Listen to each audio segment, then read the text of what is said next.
Assalamualaikum warahmatullahi wabarakatuh.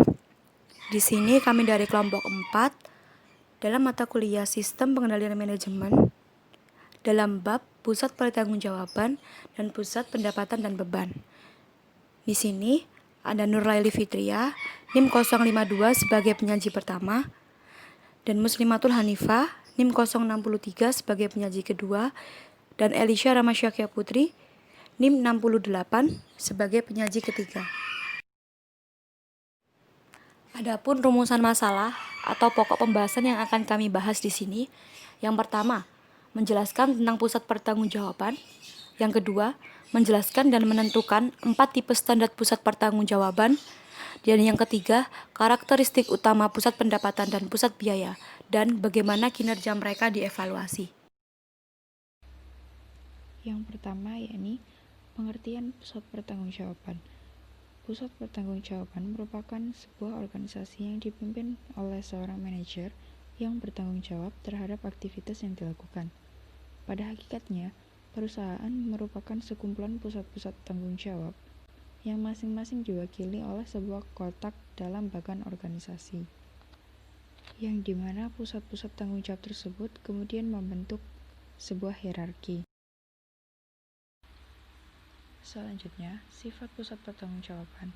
Terdapat 3 sifat pertanggungjawaban, yakni yang pertama, pusat tanggung jawab muncul guna mewujudkan satu atau lebih maksud yang disebut dengan cita-cita. 2. Untuk mewujudkan cita-cita tersebut, maka manajemen senior menentukan sejumlah strategi. 3. Fungsi dari berbagai pusat tanggung jawab dalam perusahaan adalah untuk mengimplementasikan strategi tersebut. Selanjutnya, cara kerja setiap pusat tanggung jawab. Pusat tanggung jawab menerima masukan. Dengan menggunakan modal kerja, pusat tanggung jawab melaksanakan fungsi-fungsi tertentu dengan tujuan akhir untuk mengubah input menjadi output, baik yang berwujud maupun yang tidak berwujud. Output yang dihasilkan bisa saja diserahkan ke pusat tanggung jawab yang lain, di mana output tersebut kemudian menjadi input di pusat tanggung jawab tersebut.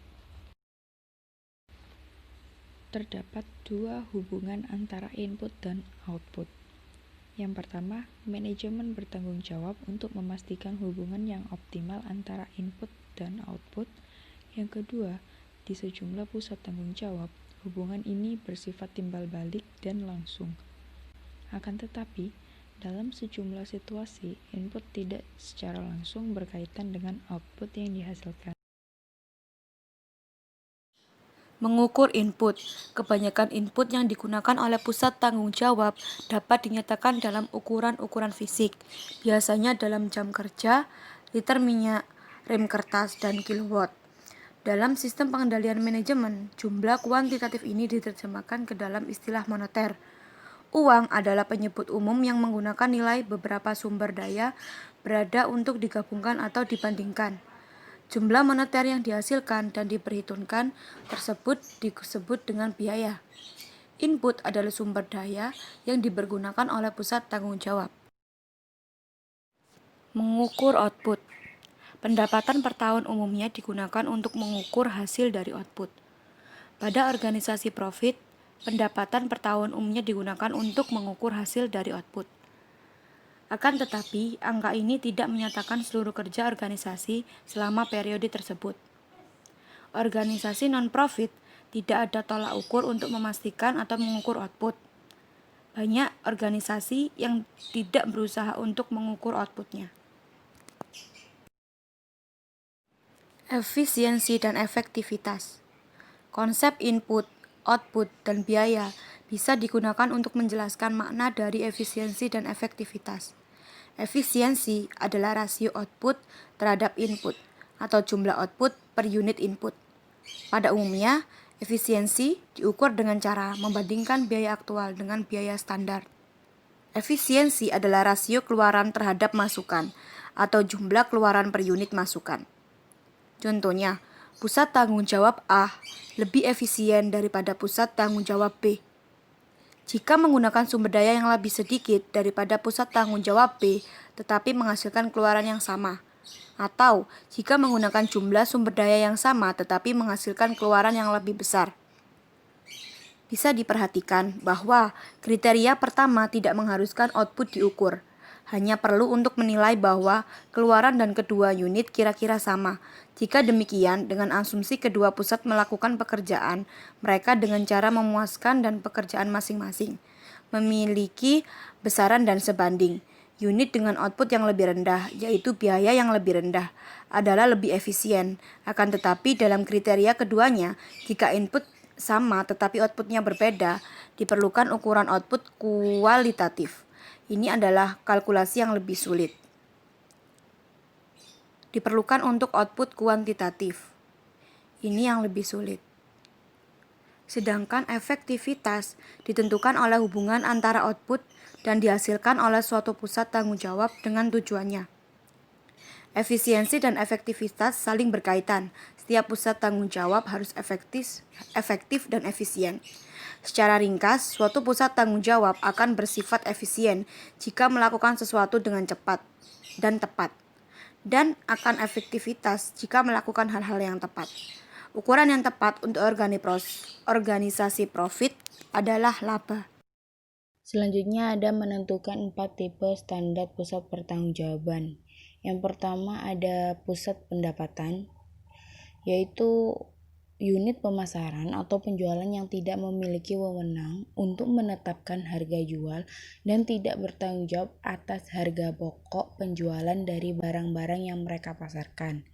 Yang kedua ada pusat beban. Pusat tanggung jawab yang inputnya diukur secara moneter namun outputnya tidak. Ada dua jenis umum dari pusat beban. Yang pertama ada pusat beban teknik dan yang kedua ada pusat beban kebijakan. Untuk biaya teknik adalah biaya-biaya yang jumlahnya secara tepat dan memadai dapat diestimasikan dengan keandalan yang wajar. Contohnya biaya pabrik, bahan baku, tenaga kerja, dan perlengkapan. Dan juga ada biaya kebijakan, adalah biaya yang tidak tersedia estimasi tekniknya.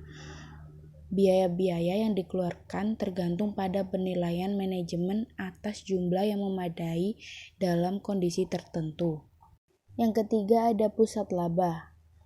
Segmen di mana manajer memiliki kendala baik atas pendapatan maupun atas biaya. Manajer dievaluasi berdasarkan efisiensi mereka dalam menghasilkan pendapatan dan mengendalikan biaya. Tanggung jawab mereka adalah lebih luas dibandingkan dengan tanggung jawab dari pusat pendapatan atau pusat biaya karena mereka bertanggung jawab atas fungsi distribusi dan manufaktur. Yang keempat ada pusat investasi. Bertanggung jawab terhadap investasi dalam aktiva secara pengendalian atas pendapatan dan biaya. Mereka bertanggung jawab untuk mencapai margin, kontribusi, dan target laba tertentu serta efisiensi dalam penggunaan aktiva. Selanjutnya ada karakteristik utama pusat pendapatan dan pusat biaya, bagaimana kinerja mereka dievaluasi. Yang pertama, pusat pendapatan. Pusat pertanggungjawaban yang keluarnya diukur dalam rupiah. Kalau pusat pendapatan berwenang dalam menentukan harga jual, sedangkan masuknya tidak berhubungan dengan keluaran, sehingga tidak dapat dengan dihitung labanya. Saat mengevaluasi manajer pusat pendapatan, penjualan aktual atau pesanan yang dipesan diukur terhadap anggaran atau kuota. Jadi, pengendalian pusat pendapatan bergantung pada pembentukan titik acuan yang efektif untuk membandingkan pendapatan aktual. Yang kedua ada pusat biaya. Pusat biaya adalah pusat pertanggungjawaban yang oleh sistem pengendalian manajemen masukannya diukur dalam satuan moneter, sedangkan keluarnya tidak diukur dalam satuan moneter. Ada dua jenis pusat pengeluaran umum, direkayasa dan diskresioner. Yang pertama, biaya rekayasa adalah mereka yang jumlah benar atau tepat dalam diperkirakan dengan keandalan yang wajar. Yang kedua, Ada pengeluaran diskresioner, juga disebut biaya terkelola, adalah biaya yang tidak memungkinkan estimasi rekayasa. Di pusat biaya diskresioner, biaya yang timbul bergantung pada penilaian manajemen tentang apa yang sesuai. Selanjutnya ada daftar pustaka. Ini kita ambil referensi dari beberapa sumber untuk membahas bab pusat pertanggungjawaban, pusat pendapatan, dan beban. Sekian dan terima kasih untuk penjelasan materi tentang pusat pertanggungjawaban, khususnya pada pusat pendapatan dan beban. Jika ada salah kata, kami mohon maaf. Wassalamualaikum warahmatullahi wabarakatuh.